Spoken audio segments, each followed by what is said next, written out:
Welcome to the deep dive. It's always fascinating how politics keep shifting, right? Parties are constantly evolving, especially, after a major election cycle. And right now there's this really interesting dynamic playing out, particularly within the Democratic Party, where you see a younger generation pushing for some, well, pretty profound changes. So our mission today is basically to unpack these internal struggles, these strategic shifts happening within the Democrats. It seems largely driven by younger members, particularly after those 2024 losses.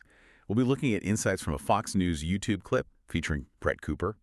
And she actually references reports from the AP and the New York Times. Plus, there's an interesting anecdote about former President Obama in the mix, too. But look, this isn't just about one party's internal politics, not really. It's kind of a window into how generations shake up established structures, how frustration, maybe surprisingly, can actually fuel engagement. And, the changing role of communication in politics today, it's quite something. So hopefully you'll get a clearer picture of the forces shaping political talk right now. Okay, so with that set up, let's get into it. After 2024, this period of reflection for the Democrats, what did that immediately look like on the ground, especially with these younger voices starting to make themselves heard? What are the sources telling us? Yeah, it's pretty striking. The immediate reaction from younger Democrats is, well, quite forceful, according to the sources. They're not just talking, they're actually launching primary challenges right across the country. And some are explicitly calling for a top-to-bottom party rebrand. That's the phrase used. The Associated Press specifically points out that these younger Democrats, they're really aiming to replace the party's old guard, so a clear generational challenge. And the New York Times chimes in, saying younger Democrats are, quote, sick of the party's status quo. We even get a concrete example cited from an Arizona race where there's another split over age and values within the party. So, yeah, it's a very active, maybe even impatient push for something new. Okay, and this is where it gets really interesting. Brett Cooper, coming from her perspective, younger conservative, she offers this kind of counterintuitive take, saying the Democrats accidentally did something right. That definitely catches your attention. What's she getting at there? And I guess, do the sources talk about the potential downsides, the risks of infuriating part of your base? Right. That's a great question. How does frustrating people essentially turn into a catalyst for engagement? It seems counterintuitive. Cooper's argument is that by, in her words, infuriating young people, specifically Gen Z on the left, the Democrats might have unintentionally, galvanized them. The key idea seems to be that for a generation like Gen Z, which is already politically active, frustration might not lead to them checking out. Instead, it could actually push them to get more involved, demand internal changes.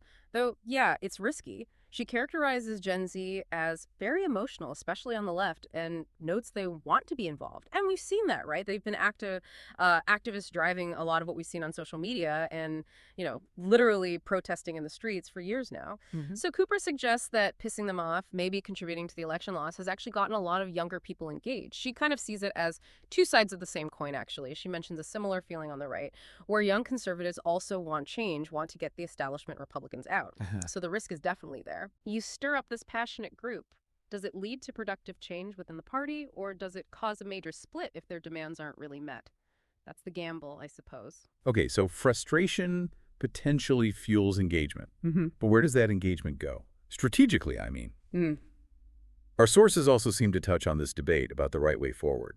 And even former President Obama weighs in. Yeah, connecting it to the bigger picture. Obama apparently at a private fundraiser gave some advice.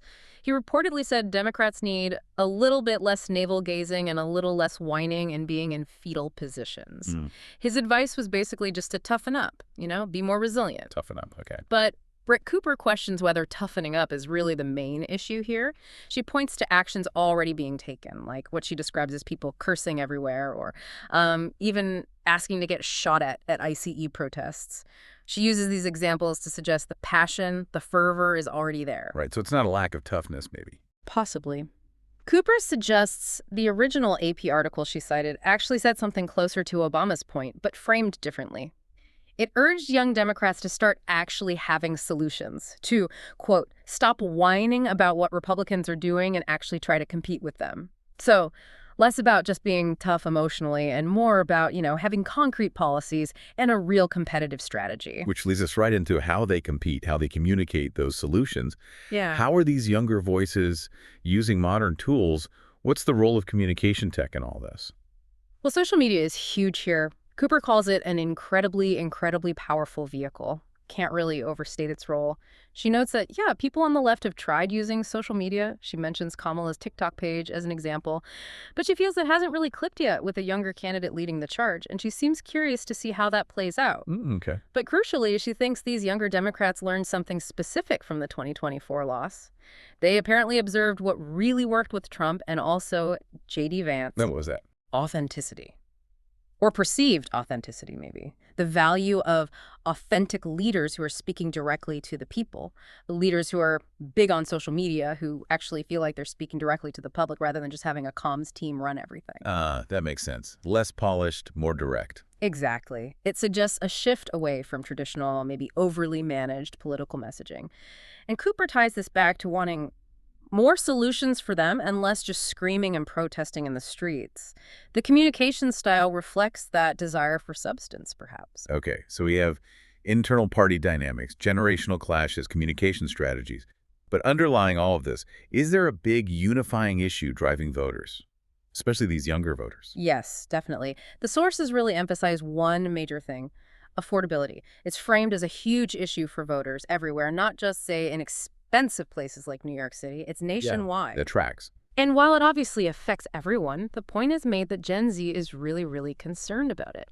Which makes sense, right? They're diving into the workforce, maybe wanting to start families, thinking about buying homes, or if they even can buy homes. Yeah, those are major life milestones hitting right when affordability is tough. Precisely.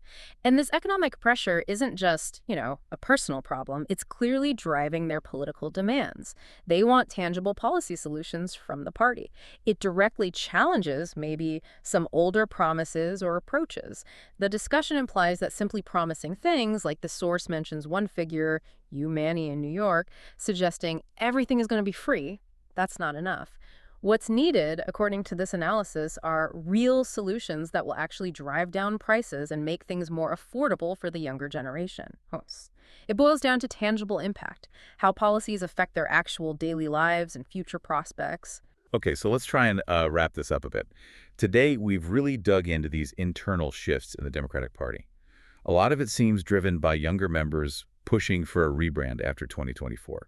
We looked at that interesting idea, maybe counterintuitive, that frustrating young activists might actually energize them.